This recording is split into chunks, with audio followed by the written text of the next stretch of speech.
programs, particularly AA and NA, about the 12 steps, a little bit about sponsorship, but just give you basically an overview, a little bit of history of the 12 steps, and what they're used for, just for people on the outside that are struggling with addiction.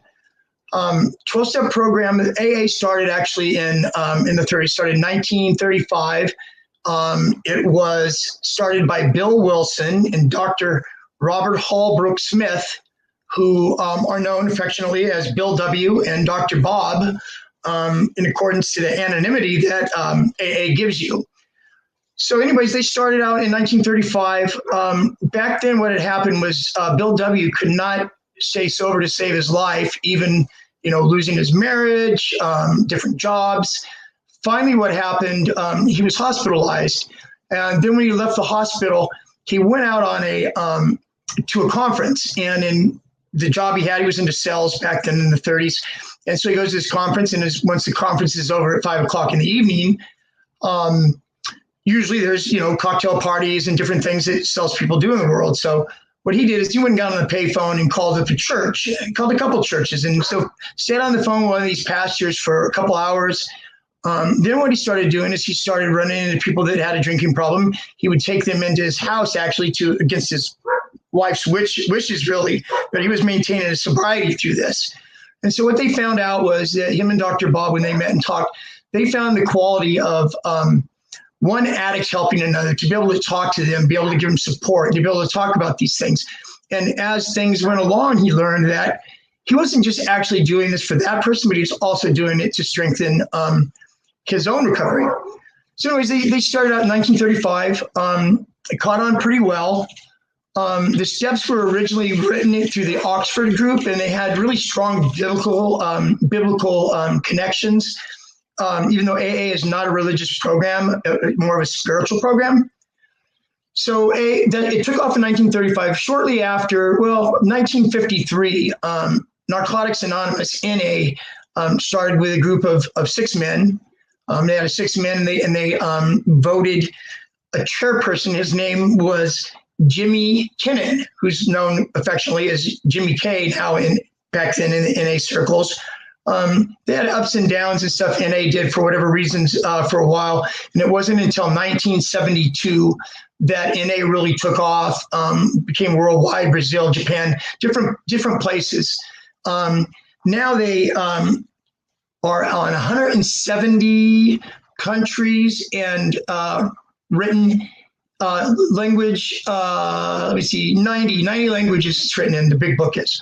So anyways, they started out then. And so now in the 12-step world, because of the steps and the 12 steps is almost a prescription for right living, in a way of living your life, in a full, a good way. When we were wrong, we promptly admitted it. If you said something or you feel like you wronged somebody, you turn back around later on that week and you try to clean it up and say, I'm sorry, make amends for it.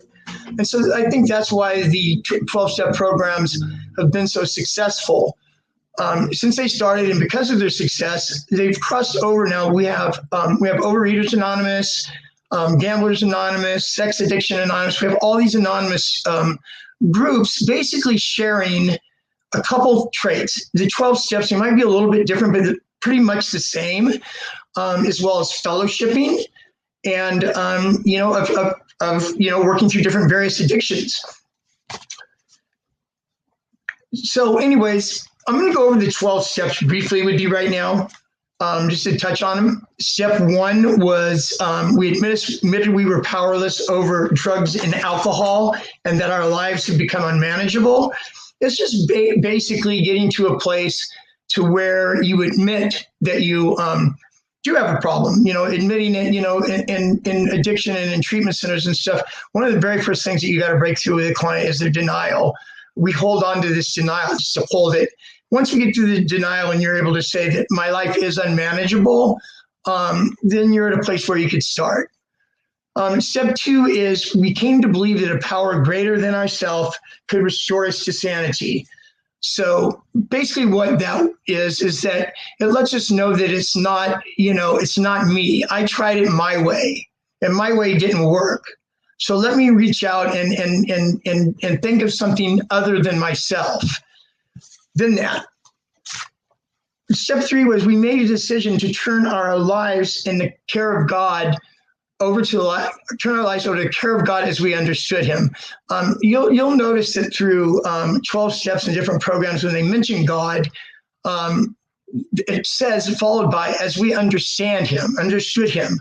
So it's kind of what our viewpoint is. I know that they've had acronyms as far as God goes in 12 steps of AA or NA. Use words like group of drunks or good orderly direction.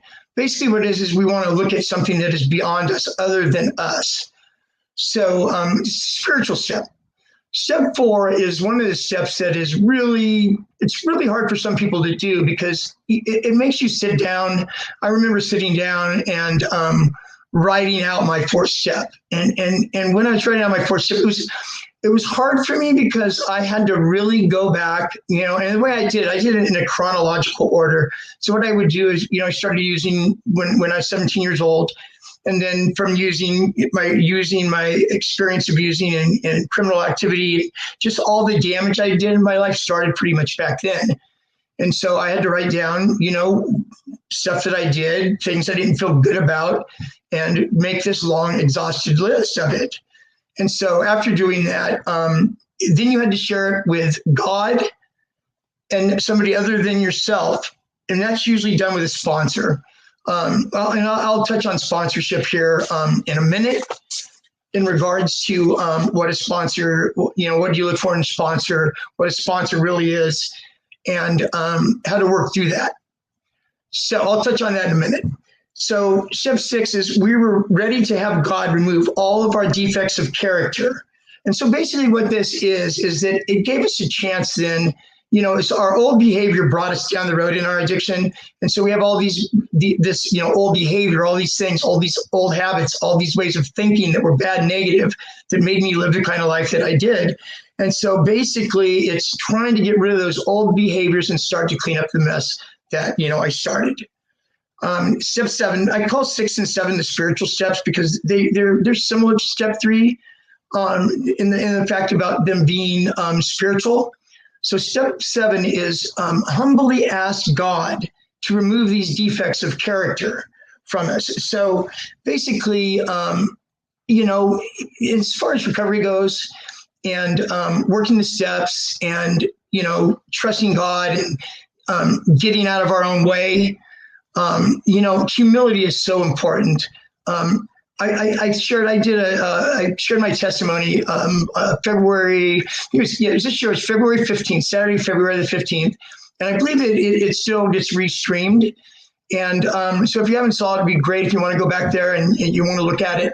I'd love to share my story with you. I would love to share my life with you, all for the intent of reaching out and helping and assisting. And, as we go along, you get to know me. I'm going to have these weekly talks on Wednesdays at 6:00. So we can get to know each other through time. Anyways, you can go back there and you can take a look at it and you'll learn a little bit more about me and my journey. But anyways, I was talking about humility, and when I was sharing last time, a lot of people think that humility or being humble, humility is something that's humiliating. And it's not. What it really is humility is not thinking less of yourself. Humility is thinking of yourself less often. So, it's just, if I was able to give somebody a trait in recovery, first thing I probably would give them would be being able to be humble, being able to be teachable. Step 8 is we made a list of all the people that we had harmed and became willing to make amends to them.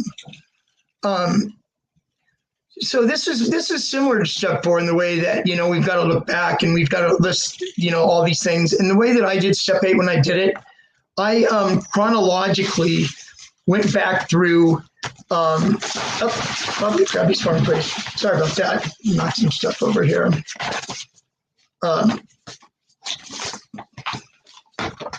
Yeah, start it here. Okay. So anyways, I'm sorry about that. I dropped some stuff around here. Step 9 is taking that list of people. And what I was saying was as I went on, you know, step 8 was very it was very similar to me to step 4. But the only difference is that the list that we made and the people that we hurt and the harm that we did, in step 9, we actually put, you know, boots on the ground. We put, you know, things in motion to where we were able to go back and make amends to these folks. I was trying to think in my testimony that somebody that lived next door to me back when I was using this, is probably in the early 80s, broke into their house, sold their toolkit, take the toolkit, go down and hawk it, get money, go buy dope. And I mean, this is one of probably 100, you know, different things that I've done in my addiction. I had no boundaries. I didn't really have no remorse. I was going to use. And so what I would do is I would get money the only way I could, and that was go rip people off. So anyways, I ran back into the gentleman 25 years later. It was, this is more than that, actually. It was probably more like 30 years later, running on a trail. And I was able to start up a conversation with him and, you know, tell him what I did. And basically his response was, I know that's what you did. And so being able to do what I can do, what I could do from there, you know, if it means, you know, going and giving somebody $200, the opportunity wasn't there to actually give him money back for the tools. It was just a short conversation. And I don't really necessarily know that he even really accepted my apology. And sometimes in life, when you're doing a step 9, that's going to happen. That, you know, you might not be able to have them forgive you, but you have to remember it's the act of going and sincerely doing that and being sincere in it. And if there's a way of patching it over or working it out, then you do that, you know. And in step 9, it says except there's the last part of step 9 is except when doing so could harm you or others. So in other words, like, you can't force something on somebody or not. You know, there's certain things that you can't do, you know, but the main thing is making that gesture and doing it and walking through it. Okay. And step 10 now is we continue to take a personal inventory in life. And when we were wrong, we promptly admitted it.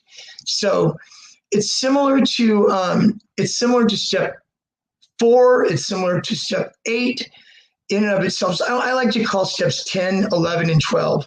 I would like to call them the maintenance steps because, you know, it's maintenance. It's not like a one and done. It's not like we sit down and we write the 4th step and then we take that 4th step and we share it with our sponsor and we kind of try to patch up our past with that. Where step 10 is a daily, a weekly act. You know, look back over your week. You know, did I say something to my dad? Did I say something to my sister? Did I do this or did I do that? And honestly asking yourself these things, and then circle back around and say, you know, patch things up if you can. Okay, step 11 is sought through prayer and meditation, our constant contact with God, praying for only his knowledge of our will and the power to carry it out.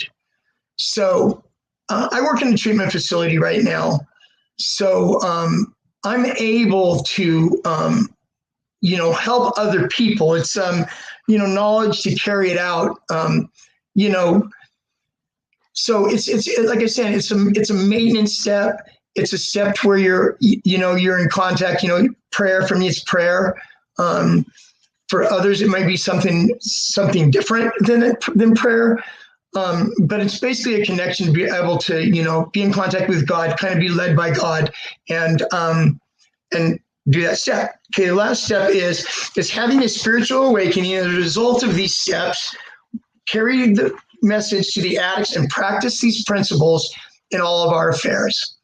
Similar to 10 and 11, it's a maintenance step. This is something that is like I said about step 4, it's not one and done. Step 4 is really not one and done either. During my recovery, I mean, I started in 1981 trying to get clean, 87.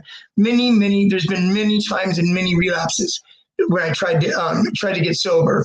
So, you know, there's lots of 4 steps. Even if you stay sober, and you're sober for 10 years, people still work the steps on a daily basis. And sometimes you go back through them again and again. You just don't go through the steps one time. You go through them again and again, which I will get to when I talk about sponsorship here in a minute. Okay, so going to sponsorship, to pick somebody that is a sponsor, or what does a sponsor do, basically, is you want to look at a sponsor and pick a sponsor.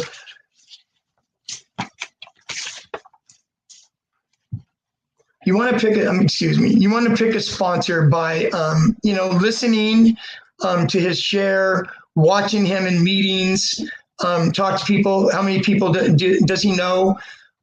Stuff like that. Somebody that you're attracted to that could help you. And part of their thing is when you get a sponsor, they actually have sponsorship meetings you can go to. When you start going to 12-step meetings, I would recommend that you go to a sponsorship meeting. And what that is in the beginning of the meeting, people will raise their hands basically and say that they're willing to sponsor. So there might be 8 people, there might be 10 people that are available as a sponsor. So that's a good place to start. Or like I said, you look for somebody that you're attracted to, or something that you heard them share, something the way that they interact after the meeting with other people.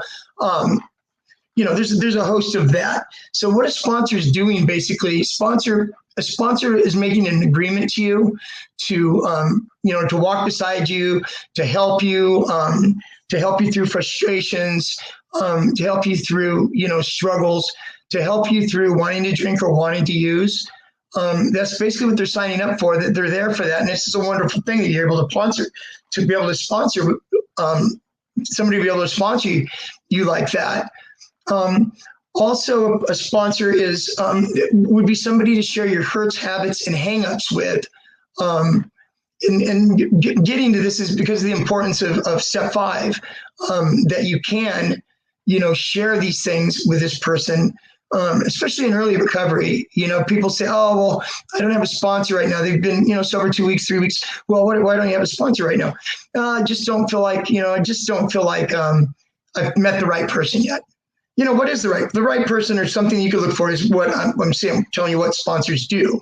But the thing is in early recovery, your first couple of weeks, you need somebody there beside you to help you, to be able to talk to you. They're basically agreeing, when they become your sponsor, to be available to you when you're going through these things. And so anyways, that's part of what they're for. And in doing this and sharing these things with your sponsor basically is also saying to you that he's willing to keep, what you're sharing with him confidential, keeping your anonymity to where you don't know this. And so anyways, I would suggest getting a sponsor in your first week or 2 of recovery, at least to have somebody guide you and show you the process. A sponsor also would do, the thing about a sponsor is like I was saying, you see somebody that, you're attracted to, and you kind of find that out by seeing how they interact with other people at meetings and stuff. And so once you do get a sponsor, I would look somebody that has several years of recovery, somebody that would be able to guide you, somebody that's working the steps themselves. How do you know that, right? 5 years clean, how do you know that? You'll hear your sponsor share in meetings, and we'll talk about, well, I did my 9th step, or I helped my sponsee do, my 5th step. We just walked him through whatever. And so you'll know this from hearing him share. And for the reason for them knowing a lot of people, what a good sponsor does is a good sponsor will take you, he'll put you under his wing. He will introduce you around to others that he knows through meetings. And you're gonna need this. The reason this is so important is that when I first got clean, my spiritual sponsor told me, he said to me, Greg, you've got to change playgrounds and playmates.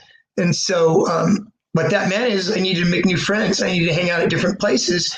And so now I'm this guy that's got 3 days clean. I'm doing what my brother suggested, or somebody suggested to me. You need to go to meetings. You need to do this. Well, that's fine and well that you need to do this stuff, but you do need to meet new people. So a good sponsor will introduce you around to people, to introduce you. we'll go to at least one meeting a week with you, if not more. When you're new in recovery, or even in recovery, especially new in recovery, you should be attending. You should be attending meetings probably three or four times a week, just to be able to stay grounded. So anyways, one of the important things about a 12-step meeting is just one function of the 12 steps of Narcotics Anonymous and Alcoholics Anonymous. The other side of it that's just as important as that is the part of after a meeting or at another time. After a meeting, it's not uncommon for people to go out and fellowship afterwards, where they have, say there's an 8 o'clock meeting, the meeting gets over at 9.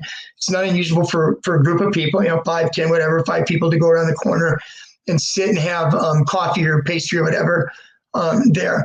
And so in doing that, you're exposed to these folks. You're brand new. Your nerves, probably this, your sponsor, like I said, will introduce you around and try to make you feel comfortable. And so sitting there at the table that you might be sitting at the table with, one guy might be a biker that shot meth for, 30 years. Other person could be a doctor. Somebody could be, all walks of life. Addiction does not discriminate. And so you ask questions, you pick their mind. You say, what was it like for you? What was your first week first week in recovery like? How did you feel? Did you have trouble sleeping? Just ask these questions. You have, ask these different questions from different people. What was it like for you to do step 4? Did your sponsor give you a format? Did your sponsor give you some questions and stuff that you needed to answer? How were you guided along through that process? So that's the importance of fellowshipping. Also, with the 12-step involvement, there's different things, different activities you can do. They have clean and sober bowling leagues. As part of, a few years back, part of a clean and sober softball league, which was really, really cool. Some people take it a little too serious, but it was really cool. So that's kind of about 12-step meetings. As far as I'm going to go into the steps in another discussion where I'll just go over the steps and I'm able to describe them and talk about them in a little bit more detail than I did today, and not as scattered as I did today. In my notes, I try to be humble, reachable, teachable, and genuine, which I am. But anyways, I'll go into those in more depth. So, what's the importance of 12-step meetings? What is the goal? What do 12-step meetings have to offer you to recover? Number one, they're a safe place to go to recovery. Number one, you're not going to go someplace where people are drinking or doing drugs there. It's a place that you can go and hang out where you'll meet people that don't use drugs and alcohol. There is a spiritual component to recovery. And then there's also a worldwide, you have an access of a worldwide network that's available. I think I shared earlier before that with AA. AA now is in 190 different countries, and the big book is interpreted and written in 90 different languages. Imagine that. 90 different languages the big book is. So it is literally all over the world. If it's a night and you're struggling, day and you're struggling, and you just need some support, or you need to go to a meeting, but you there's not a meeting around you anywhere, you can go online and type in, go into a meeting. They have online meetings where you can go on there and you can hear hear people and feel supported and jump right in there in the meetings. That's always available to you. Also through Alcoholics Anonymous and Narcotics Anonymous, they have hotlines. They have an AA hotline and an NA hotline where they have people that don't get paid. Basically, they're volunteers. Same as somebody that's the secretary or chairperson at a meeting would be. And if you need to talk and you're struggling, you can call that number and talk. That's basically what they're signing up for. So, and also, I think one of the main things about meetings is that you find a meeting, a big meeting, you'll have exposure to people that have lots of clean time. You're being exposed to a lot of people that have been clean for a lot of years. And like I said, that's when you ask questions. You pick people's brains. You know, what is it like to, you know, what did you feel like your first couple of weeks when you were getting clean? Were you able to sleep?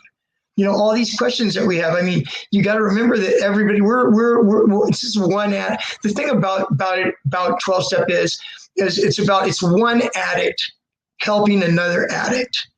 And that's the beauty of it. And it's totally free. It costs absolutely nothing.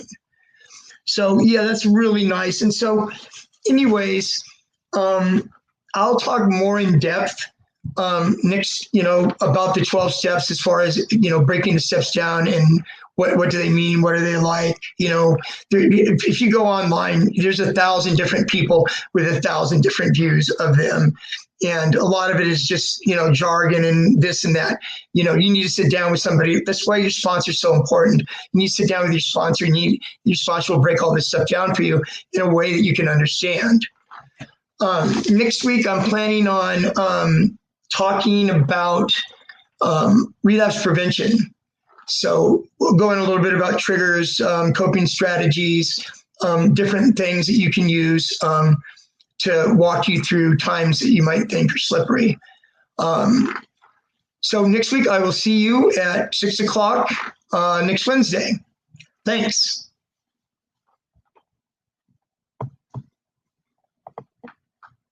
You're shaking. I'm close.